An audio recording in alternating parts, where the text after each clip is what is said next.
You're stuck, and your business isn't growing. How do you find your next?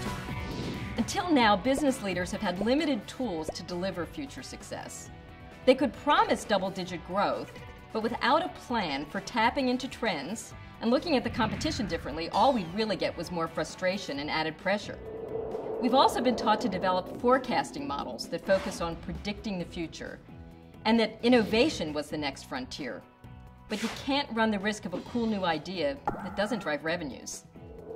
The best way to grow your company is to stay ahead of the future, and that's what the Business Genome Project is all about.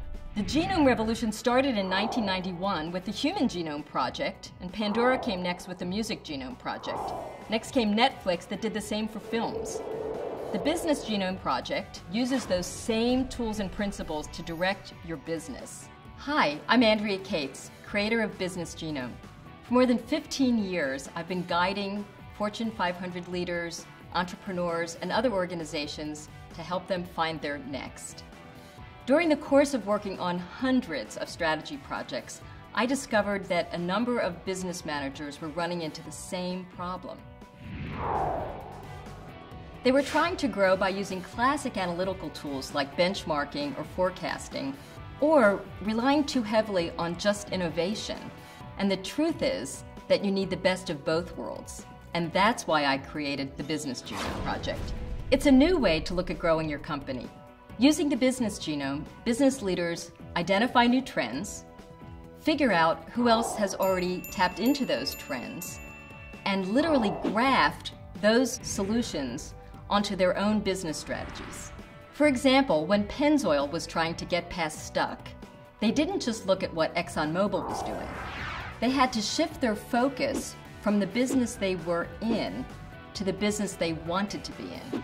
So who had the genome that Pennzoil could graft onto their company? Turns out it was Starbucks. Now granted, it was a different industry, but Starbucks had cracked the code on charging a premium for the luxury of hanging out.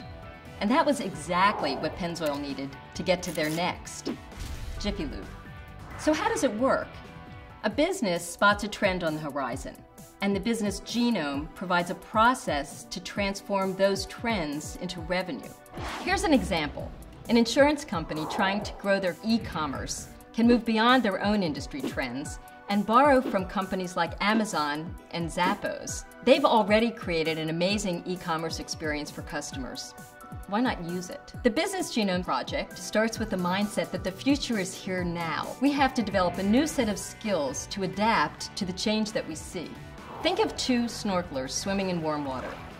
They look up, and suddenly on the horizon they see an igloo. Now, it wasn't in their plan, but one of them gets out of the water and puts on a wetsuit, and the other one just keeps on swimming. Does your business need a wetsuit? The Business Genome is the missing link. It's the next logical step in the evolution of your business growth. Find your next.